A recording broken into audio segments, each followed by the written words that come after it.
So much of the atmosphere of your home depends on you as a mom. So if you're not doing anything to take care of yourself, you are not going to be healthy to take care of your family, and your entire household will suffer.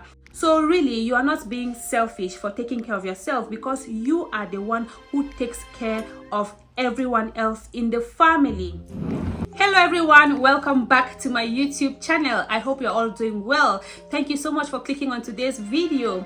If this is your first time coming across this phase, hi, you are most welcome. My name is Joecy. Kindly consider joining our community for more fun, relatable and wholesome content. Over here, I share family and personal lifestyle vlogs. I share personal developments and self-improvement tips to help you and I become better versions of ourselves. And I also do chit chat about very relatable day-to-day situations. Now, everyone has their own version of what they think self-care means or what they think self-care is all about. The reality is that oftentimes most moms feel like, I don't have time for it. My kids need me constantly. My life is too busy for any self-care crap, and so on and so forth. I totally understand if that is how you feel.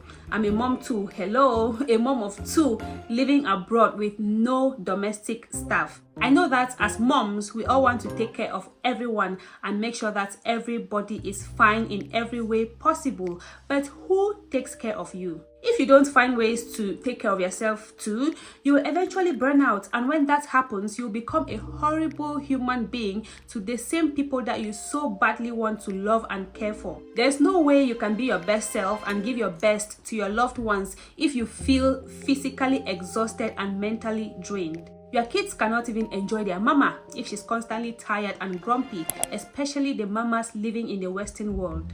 Back home in most African countries, it is a lot easier and more affordable to get help with babies and general house chores. As far as I know, not many immigrants can afford permanent babysitters and housekeepers. To be honest with you guys, I had a second thoughts about making this video because the overthinker in me was like, Joecy, these are obvious things that everyone already knows. But I decided to deafen that overthinking voice and just go for it because I believe that not everyone might know everything that I have in mind to share with you today. Or even if you already know, this might just be a gentle reminder for you to act on it.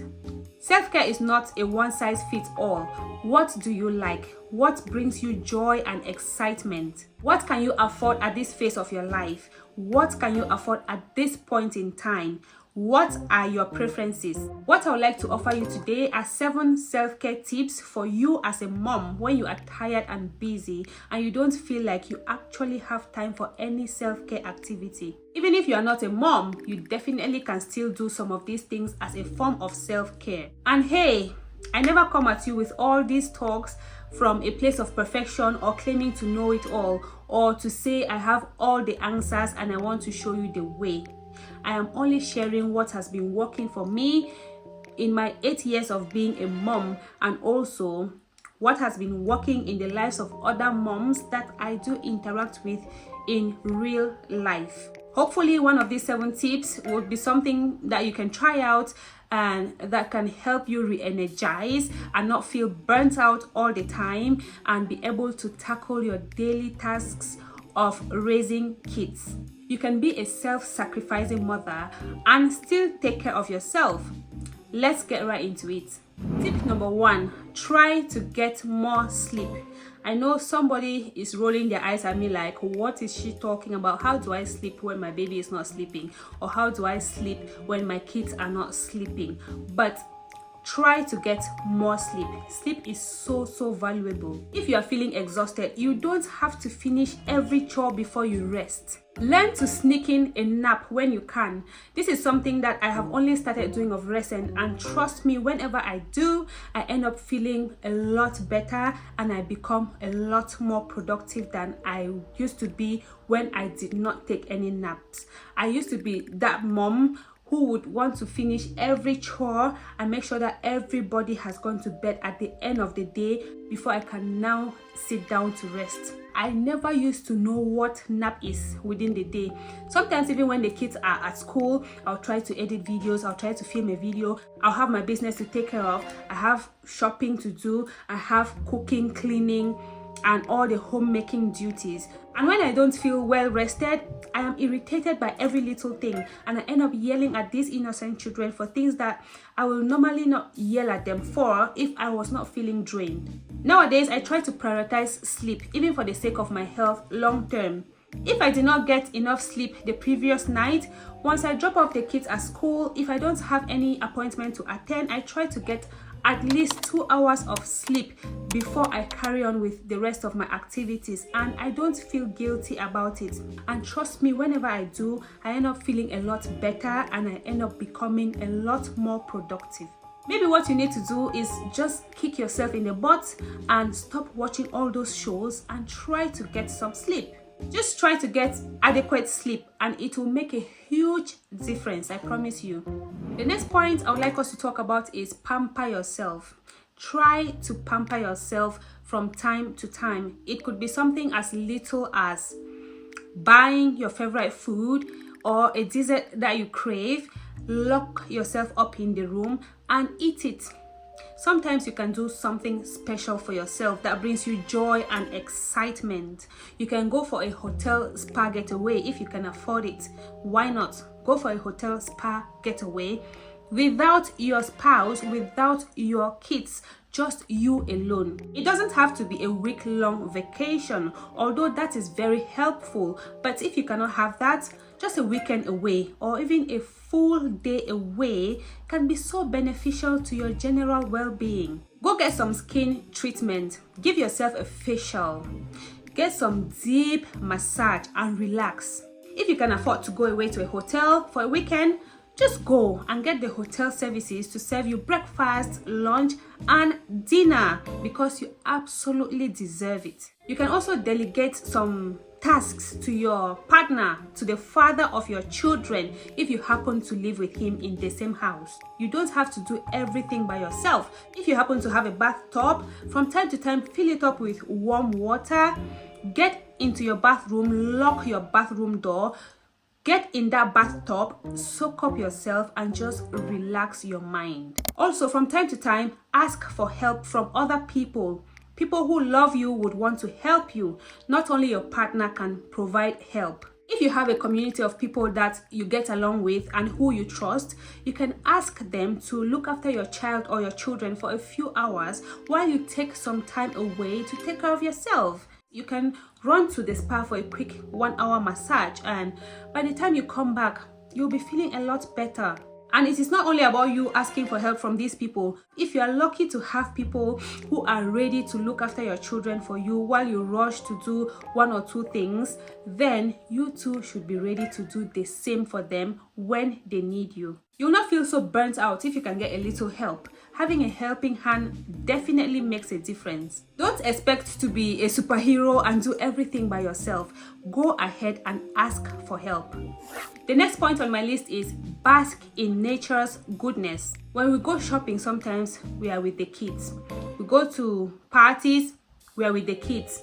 You're doing school runs, you're definitely dropping them off and picking them up. So most of the times you are spending time with the kids. Try to step outside without the children, even if it's for 30 minutes, and take some fresh air. Sometimes go to the beach if you can. I know we're in winter now, but these tips I'm sharing with you, you don't have to limit them to the weather that we are in now.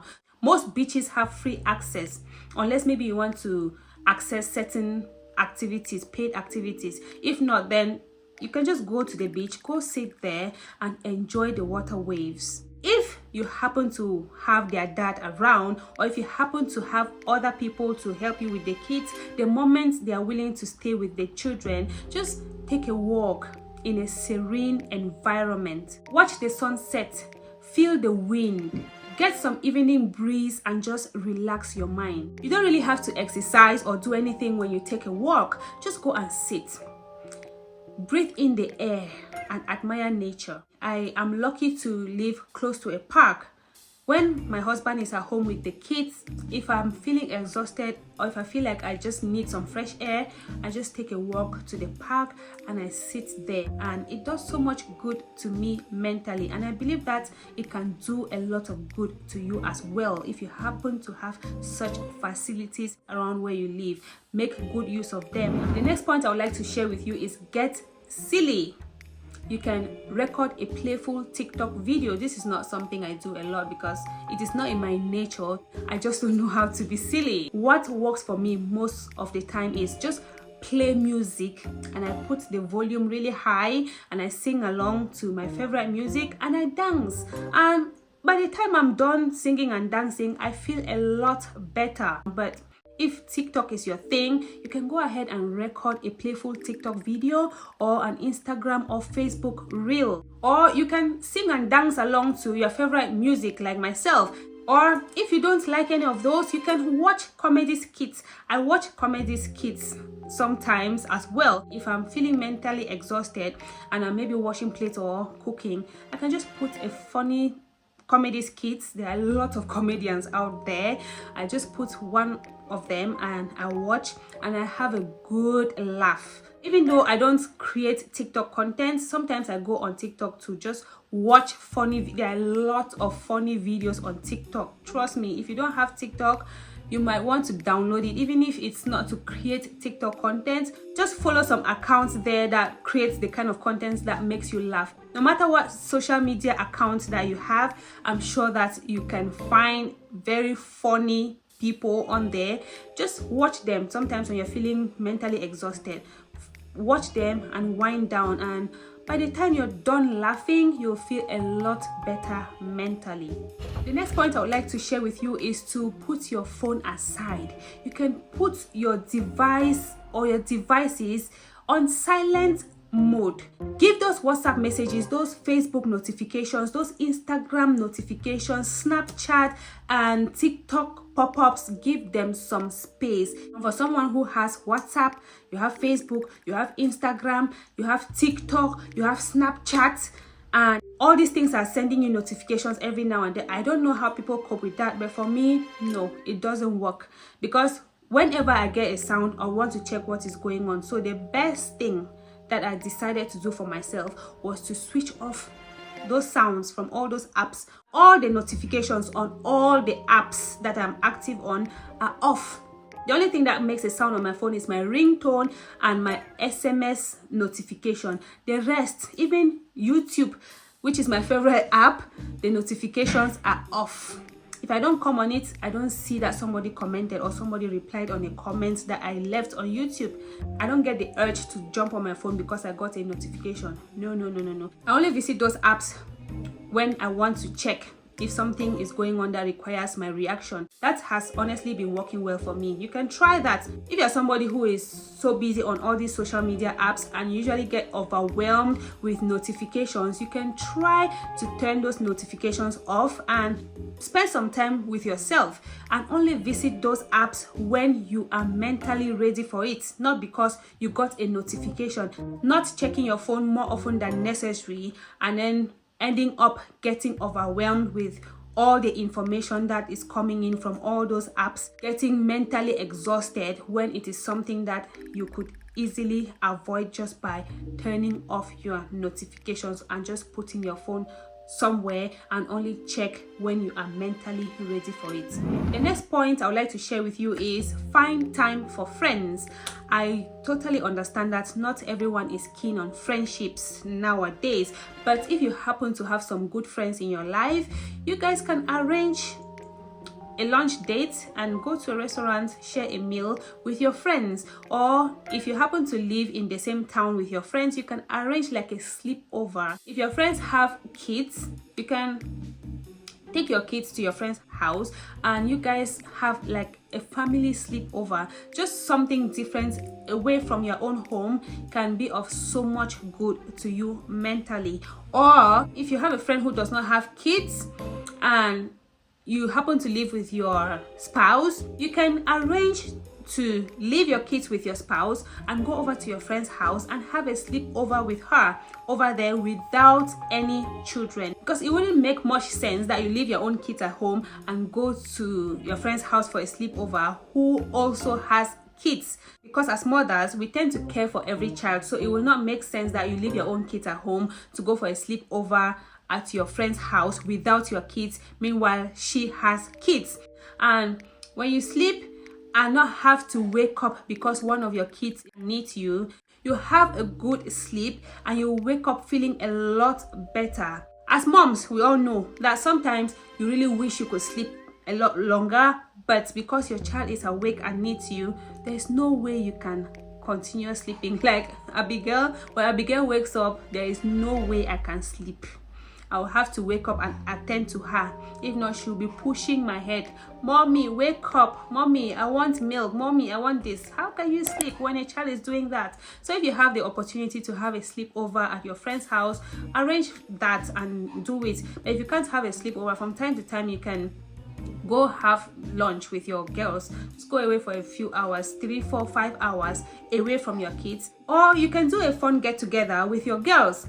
If you have a supportive spouse, you can ask them for one weekend to stay with your children while you go away for a day or two for a get together with your girls. A change of environment is always a great idea. When you reconnect with your people and have a good laugh, you'll come back re-energized and ready to face your routine again. The next point is declutter your mind. Try to let go of anything that disturbs your peace of mind and replace those with things that you liked to do before you became a mom. Was it journaling? Journaling helps you to organize your thoughts. Even if journaling was not your thing before you became a mom, you can consider doing that now, because sometimes your mind is so crowded with a lot of things. You can consider journaling. That way, it will help you to organize your thoughts and understand your emotions, which is a healthy practice for your overall well-being. Is there a really good book that you used to enjoy reading before you became a mom? If you think about it, something will definitely come to mind. Then you can try to incorporate that into your new life. Try to reduce multitasking. I know that as moms, we find ourselves multitasking almost all the time in a bid to be efficient. You are cooking, you are cleaning, the child is screaming, you need to run to attend to them, you are feeding the child, you are ironing, you are on the phone, you are sorting laundry, doing 2 to 3 to 4 things at the same time. Multitasking fills our minds with too many activities and it reduces productivity, whether you like it or not. Humans are not multitaskers by nature. Try to go down your list of priorities and focus on one task at a time to avoid mental overload. Self-care is not about putting your manicures and your pedicures above your kids. No, that is not what self-care is about. It is about you putting yourself on the list too. You know, the list of those things you have to do as a mom. You need to put yourself on that list as well. Your sanity matters and it makes a difference. So much of the atmosphere of your home depends on you as a mom. So if you're not doing anything to take care of yourself, you are not going to be healthy to take care of your family and your entire household will suffer. So really, you are not being selfish for taking care of yourself, because you are the one who takes care of everyone else in the family. Thank you all so much for watching. Hopefully you found this video helpful. If you did, please give us a huge thumbs up, and if you've not yet subscribed to this channel, kindly consider subscribing for similar content, and please share this video with someone as the spirit leads. Until I come your way next time, stay blessed, stay safe, continue to drink a lot of water, and mind the business that pays you. I love you, and I'll see you in my next video.